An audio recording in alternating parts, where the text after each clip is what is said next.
उत्तराखंड में भूमिया देवता के मंदिर प्रायः हर गांव में हुआ करते हैं।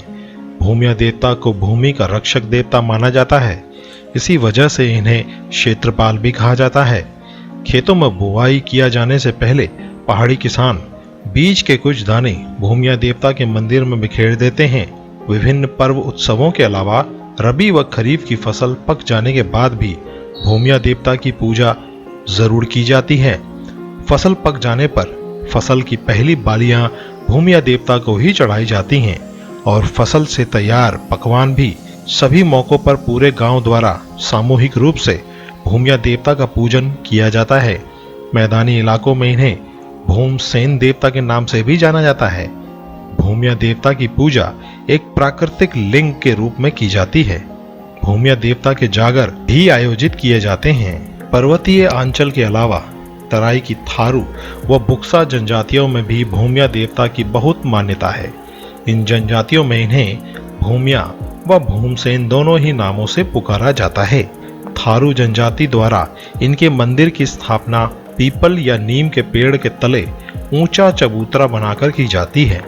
बुक्सा जनजाति भूमसेन मंदिर की स्थापना गांव के मुखिया के घर के सामने नीम या किसी अन्य पुष्पित वृक्ष के तले करती है। मुखिया द्वारा रोज इसकी पूजा की जाती है। हर त्योहार और फसल चक्र पर देवता को भी भेंट चढ़ाई जाती है।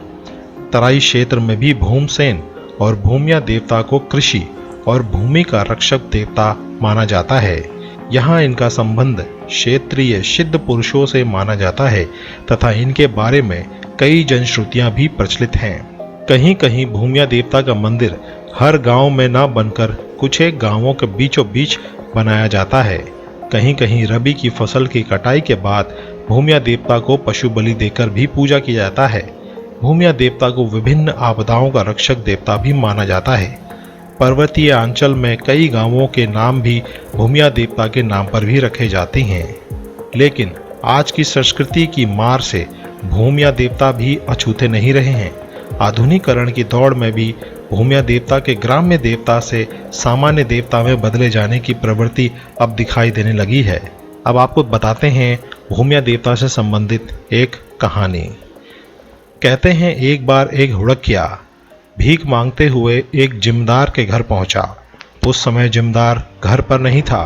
उसकी बूढ़ी माता जो आंख नहीं देखती थी घर पर ही थी। उसने भूलवश हुड़किया को अन्न के धोखे में एक सूप काली मिर्च दे दी। यही हुड़किया जब भीख मांगता हुआ राजा के महल में पहुंचा तो राजा की दी हुई भीख से संतुष्ट नहीं हुआ। इस पर उसने राजा को ताना मार दिया। राजा अपनी खीज मिटाने के लिए अपनी सेना लेकर जिम्मेदार पर चढ़ बैठा। इस पर जिम्मेदार घबरा गया। उसने अपने कुत्ते बिल्ली समेत 24 प्राणियों के अपने कुनबे को घर में दरवाजा बंद करके अपने आप को आग के हवाले कर दिया। वही जिम्मेदार बाद में ग्राम देवता बनकर पूजा जाने लगा।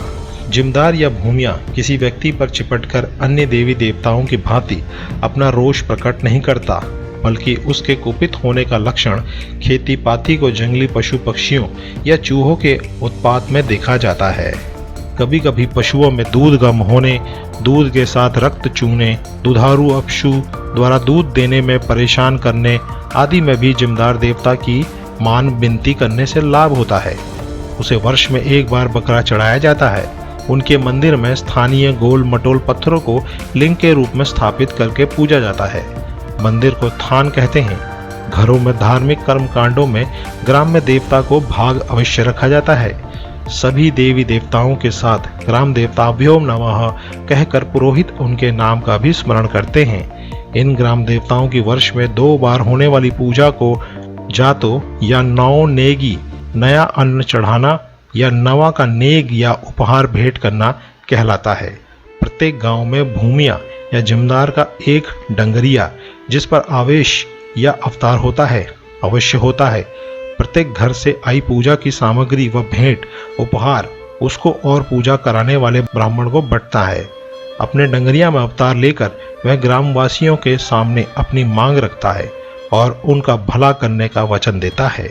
गांव वाले मिलकर वर्ष भर में एक बार देवता के नाम से जागो, जागर या ढवला आदि जहां जैसा प्रचलन हो लगाते हैं। जागो या जैगो में उसी देवता की गाथा गाई जाती है।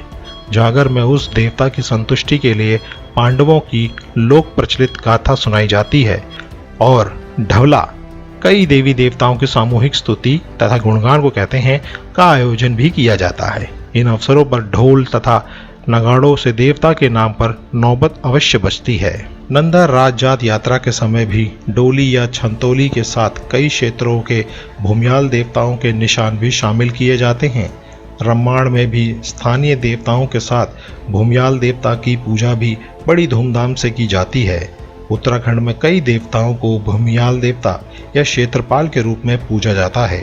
पौड़ी गढ़वाल में कंडोलिया देवता, मासी अर्थात चकुटिया में भूमिया बाबा, जागेश्वर में झांकर सैम प्रमुख मंदिर हैं। जय भूमिया देवता, जय देवभूमि उत्तराखंड।